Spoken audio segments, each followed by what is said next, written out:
你知道吗？很多时候我们不是不够清醒，而是太深陷在自己的故事里。有时候深陷其中的人，往往会看不清楚全貌，说出那个全貌，让他们觉得其实没有这么可怕。对，因为其实当时在那段过去中，其实我觉得，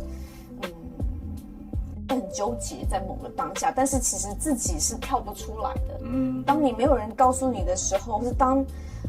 自己一直钻牛角尖的时候，没有人在旁边提醒你的时候，其实或许你会觉得当下的自己身处在一个很艰难的时刻，是你觉得说那段时间太痛苦了，甚至有些人会有一些不好的想法。